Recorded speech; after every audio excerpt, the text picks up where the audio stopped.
Welcome to this week's episode of the Osasu Show. This show promised to be very engaging. We'll be talking about fuel scarcity in Nigeria, causes and solution. I'll be talking to an expert in this field to help us put more light on what is causing the scarcity and what exactly Nigeria needs to do to solving this problem permanently. I'll be right back after this time out. North to South Africa,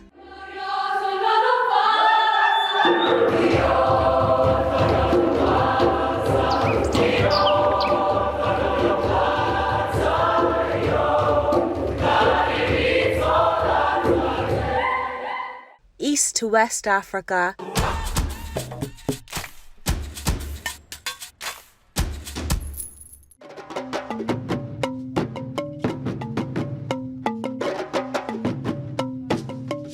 TOS TV Network is your digital-first Pan-African news network, bringing you news from across the continent.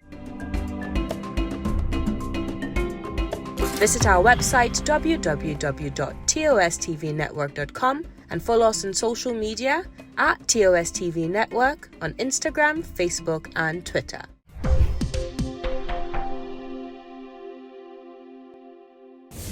Every citizen of this country are not happy with the development. Especially me. Nobody is happy.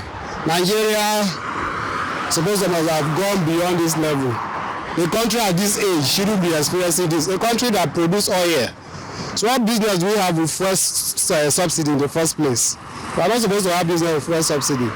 We are producing a crude oil, you take it out, they refine it, you use your hard currency to go and buy a refined product. It doesn't make sense. What we are facing today is as a result of imported adulterated fuel. Ordinarily, if we are refining our own product, we shouldn't have this experience. And here we have enough money to be refined. Country that doesn't have oil are refining oil for us. Places like Nigeria and all that. This is not right. It's affecting us seriously.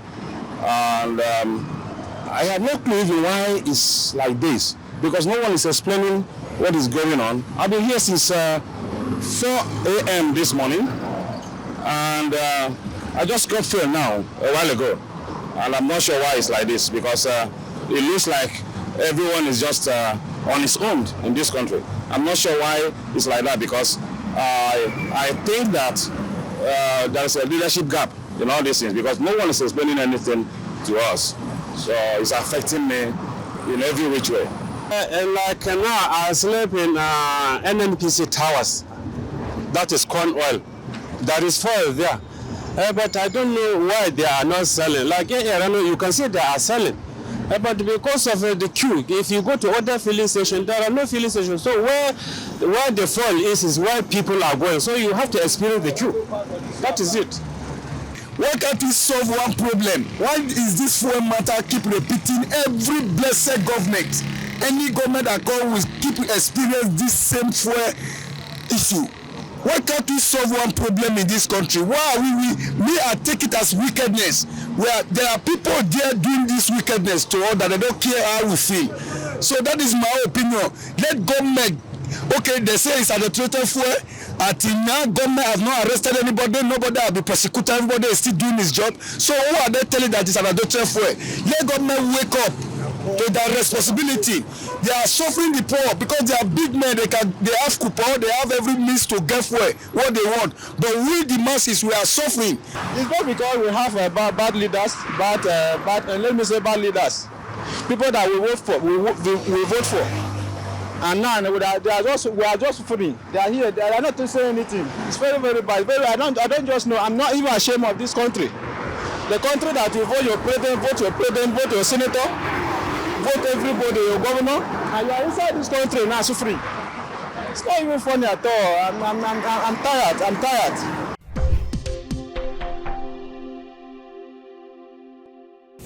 Welcome back. It's still the Osasu Show.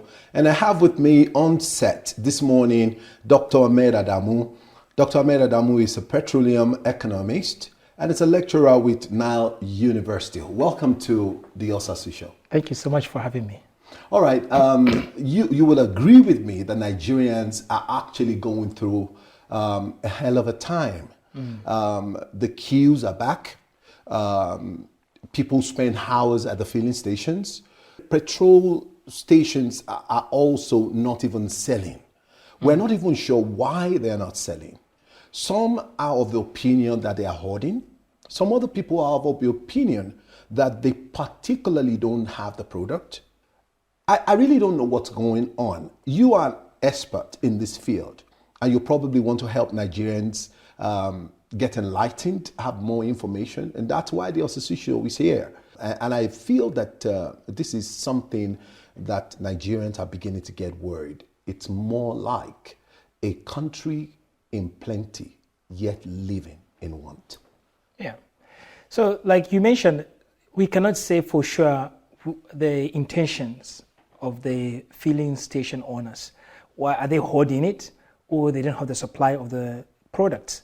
You already read on the news that we imported some adulterated fuel into the country, or what we call off-spec petrol in the country. So these are the specific petrol that are not compatible for our car engines, for the engines in our cars in Nigeria.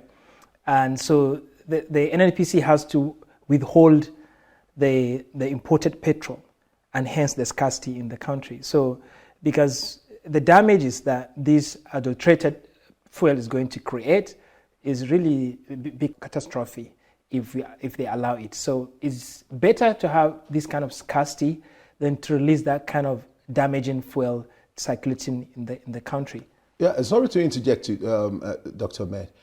The information in the public space is that product is already in. Yeah. And a lot of petrol stations are actually selling. Yeah. We have had videos all over the places indicating that people have bought the bad product, and cars have already been affected. Now, you saying that NNPC actually withheld the supply of it into the country. It's contradictory to what people have experienced. When I say withholding the supply, is not because initially when they imported it, they released it into the market. They started discharging it from the depot, and then people started buying, and then they started noticing some of these damages in their engines and difficulty in kickstarting their cars. And that's when they realized they imported the wrong fuel. It's not called bad fuel per se. Is not the right product for this country, for the kind of cars we use. So that they have to withdraw it back and stop supplying it. And that has created the supply gap. And that's why we are facing the scarcity. So, refineries work based on specific requirements of the market. So if this refinery is designed to produce certain level of specific refined petroleum. But now, due to the advance of technology, refineries can now produce any different kind of specification of petrol.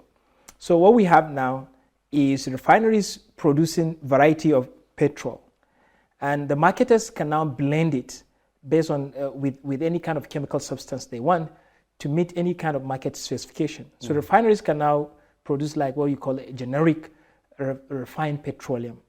And then the marketers will now look at the market and say, with this market, what kind of product specification do you need? And then they blend this refined petroleum to meet that market demand, market destination specification. So what we have is we have this kind of chemical substance that is being blended into any refined petroleum. We have the ethanol and the methanol. So market destination, they have their requirements.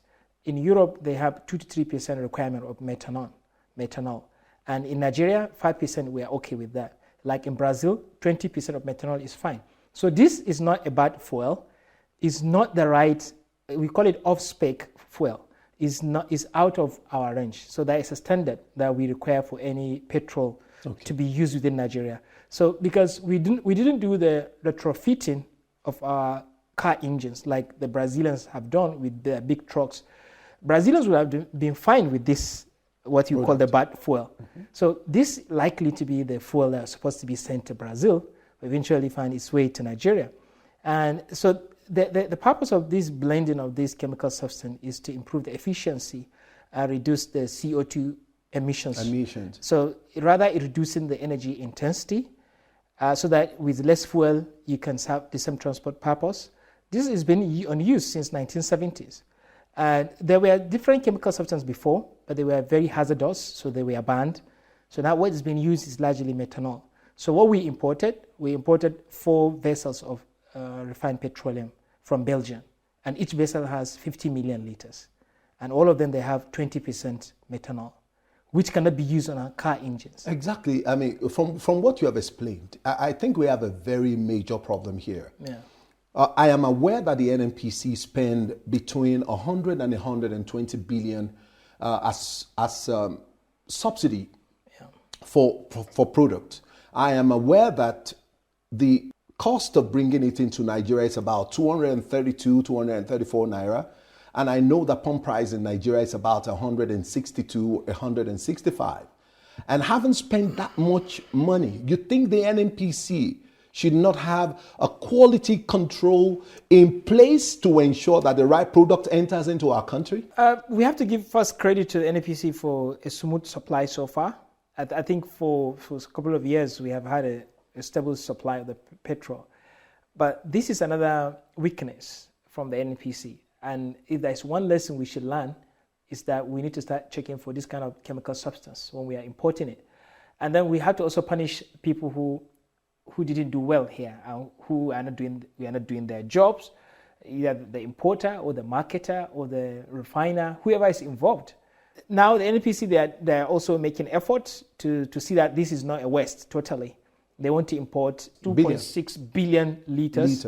To blend it with this one so that we can we reduce the methanol content to something less than 5%. NNPC, as of yesterday, said all NNPC gas stations should operate 24/7 to help people who have been on queues to actually get the product. That's one. Secondly is the fact that they are trying to import a quantity to bridge the scarcity gap, and at the same time expecting that another very huge quantity will come in at the end of the month. Do you think NNPC have the capacity nationwide to actually meet the current scarcity difficulty that the wanting of this product has caused? Yeah, it's an emergency situation. Even if they don't have the capacity, they will be empowered.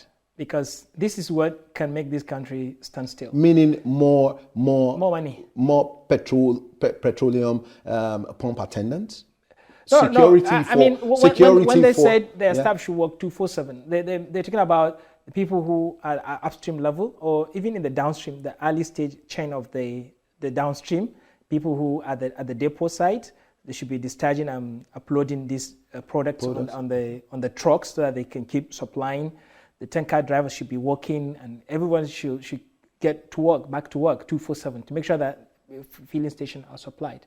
But still this filling station, they do arbitrage. What they do is to hold it and sell it to black marketers. So who is controlling that? But they are still under the regulation and the supervision of the NNPC. Yeah. But they have to track them. For example, when you buy from the depot, and then you have to be tracked to make sure that you are selling the fuel. So what they're doing is creating unnecessary scarcity so that they can sell it at higher price. We have had stories from other states where pump price is sold far above the regulated price, which is very exorbitant, and it's not good for the economy and for the people. So I think if there is any lesson we learn from this saga, from this situation, is that we are really, really vulnerable. Can you imagine just this kind of glitch, this small interruption? Look at how this country is standing still, and nothing is moving. The whole economy is shut down because of 4 vessels. Yeah. Because we import from outside. Had it been we refine it here, we can produce our own specifications. Exactly. They say, okay, we have this local refinery. You know that what we have, so you have to produce what we want. But when you are just importing from anywhere, you're likely to get anything. You don't have control over that. Exactly. Especially the fact that we have one of the sweetest and the lightest fuel or crude oil in the world. But our crude oil is being bought outside, and then we refined products are being brought back in. Even though the NNPC, they're doing what they call direct sell, direct purchase, DSTV, right?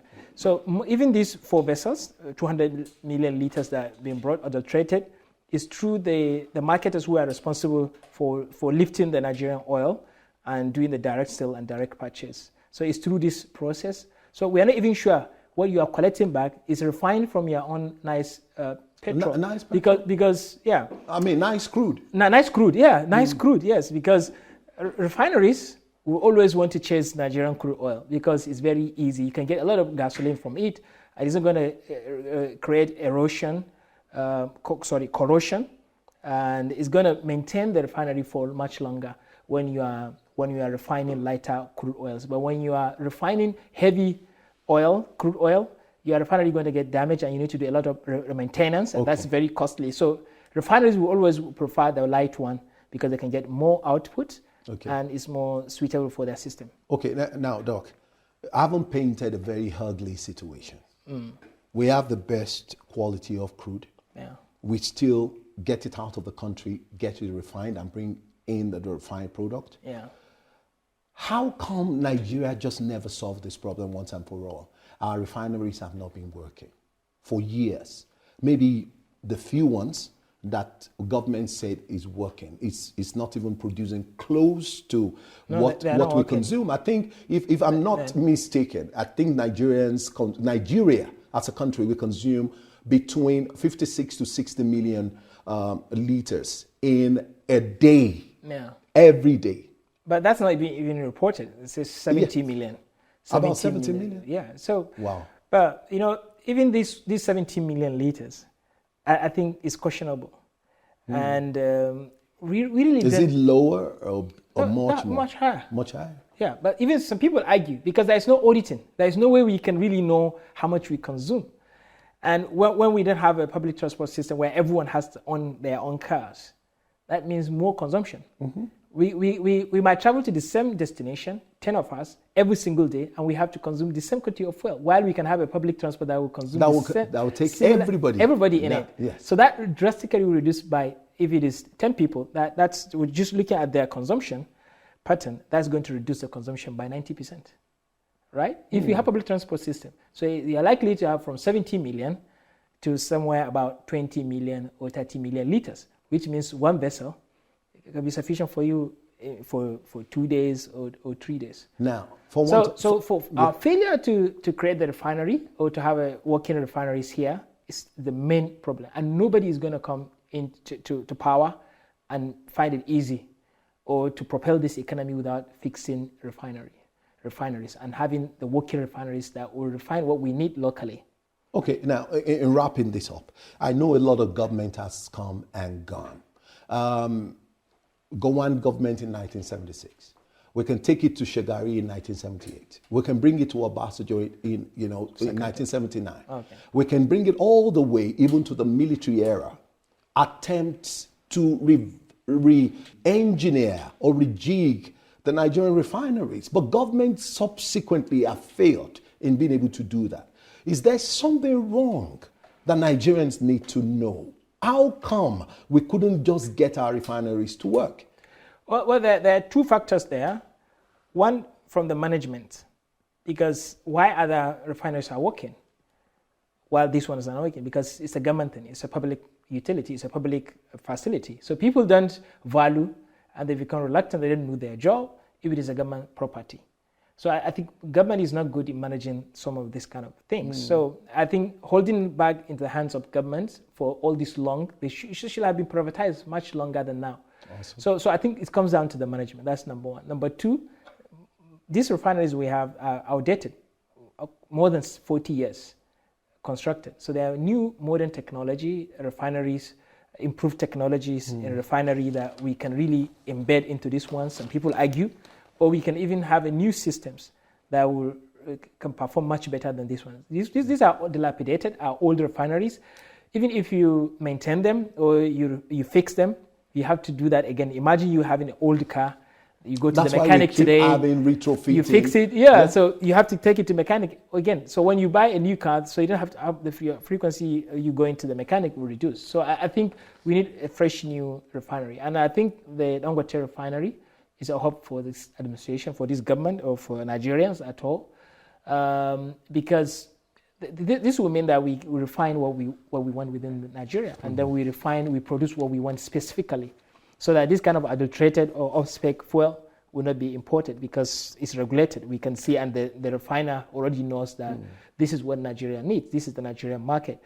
And even though having a local refinery may not change the narratives when it comes to the petrol price at the filling station generally, because even Dangote refinery that is coming soon, likely to come soon, will have to receive crude oil at international price, which is in dollar. So he has to pay Nigerian government in dollars. And then he has to follow through the same refining system like other refineries. And he's going for profits. So if he has a higher price in Niger or in Chad, Chad is giving them 500 naira per liter, and Nigeria is saying, okay, we pay you 260. So where else will he go? You know that he's going there, and he's right? a businessman. Yeah, he's a businessman. So he is going to look at the market. Even though he's going to what you call the domestic supply obligation, he will be obligated to supply certain liters locally for him being operating here. But he still has to make profits, even if he's selling here. So he will just give them the capex and the off-pex. Okay, so this is what I spend, average cost. And if it's 250, if it's 300, he cannot sell it less than 300 because he's a businessman. And now, as we are talking, crude oil is at its highest since in the last how many years? 10 years ago, $95 per barrel, almost $100 per barrel, and that means refineries will be buying crude oil at expensive price. And imagine that you have a bakery and the flour is very expensive. The price of your bread obviously will be more expensive. So because the crude oil is expensive, the refined petroleum is going to be very, very expensive. At the moment, the subsidy charges on the government is going to keep increasing. As we are receiving more revenue from the sale of crude oil, we're also spending more for the subsidy. So we are receiving, but we are losing. And that's why the government doesn't have power to do all these capital projects, infrastructure development, but because they're spending all their income on subsidizing consumption. So this is a trap that we found ourselves for long, because our leaders in the past didn't think ahead. They didn't think this kind of situation is going to come on board. But there's some temporary measures. One, because our population is ever growing, continuously growing. So let's target some energy consuming states like Abuja and Lagos, and create public transport system, railways, these trains, and to reduce pressure on the use, so that people don't have to on the consumption of I can reach here PMS using especially. public transport system conveniently. I don't have to fuel my car to drive all the way. So I can sell my car, the cost of maintenance, I can do business with that. So if you look at advanced countries, advanced world, they have convenient public transport system where even the leaders use. So they're not feeling what we're feeling. So how can we? Exactly. Yeah. I wish, Doctor. So even in the UK, when they are saying that selling their petrol in a filling station 800 naira per liter, not everyone bothered about that, because not everyone is owning a car, because you buy your bus ticket. So it really is not my business. Yeah, it's not so my the business. rich people will still get to the bus, and the poor people. So anywhere you want to go, no matter how long you want to navigate, there are public transport network, so that we can reduce the consumption, and that will reduce the burden. But the subsidy removal cannot be now. All right. Thank you so very much, Dr. Ahmed, for having you on the Osasu Show.